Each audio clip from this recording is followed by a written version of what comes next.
Тук имаме 19-годишна кукла. Хитра и доминираща, кокетна и самовлюбена. Той ударил джакпота с жената мечта. Болезнено влюбен е в нея и се опитва всячески да й угоди. Най-големият му страх е да не му е откраднат. Това е историята на кокетката и кученцето. Това е моят мъж Давид. Може би аз съм единственият рецепционист в света, който може да се похвали с толкова красива жена.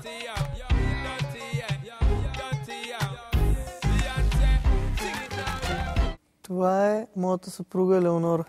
Нещото, с което най-много се гордея, това е външния ми вид. Работя като танцуваща сервитьорка.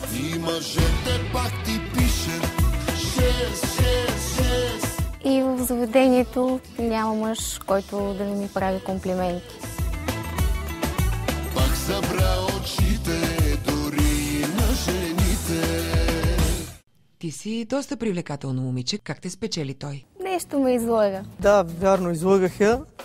Заради нея теглих и кредит. Купих и 16 чифта бутуши. Ходих по 3 пъти на ден в Пловдив. Ето те там. Заповядай. Не така. Не така. По-внимателно. Дръпни се. Не ми харесват. Все пак аз се и влюбих в нея. Красивите жени обичат подаръци.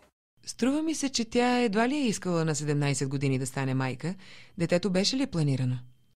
Детето беше планирано от моя страна. Това беше моя план с цел да я задържа до мен. Самостоятелно ли живеете? Живеем при неговите родители. Майка му не ме харесва особено и това е проблем. Детето е на година и 5 месеца, една нощ не е спал при нея, нито тя една нощ го е взела да го приспи. Това дете просто си живее без родители.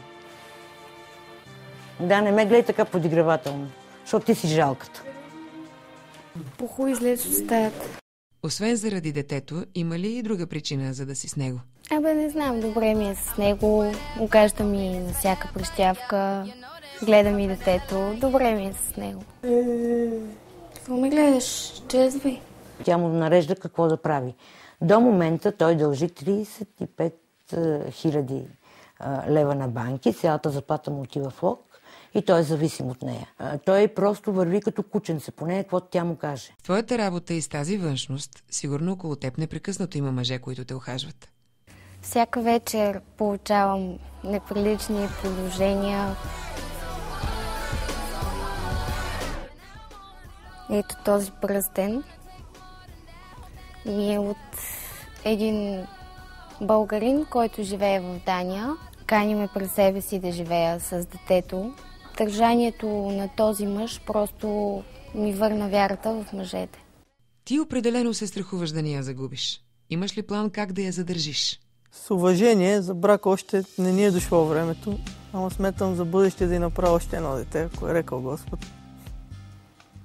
Елеонора, той изпълнява всичките ти капризи, но дали ще остареете заедно? Мило е, окажда ми, но това не е достатъчно. В семейство Качанови винаги ще стои въпросът: кой е лудият? Този, който яде баницата, или този, който му я дава?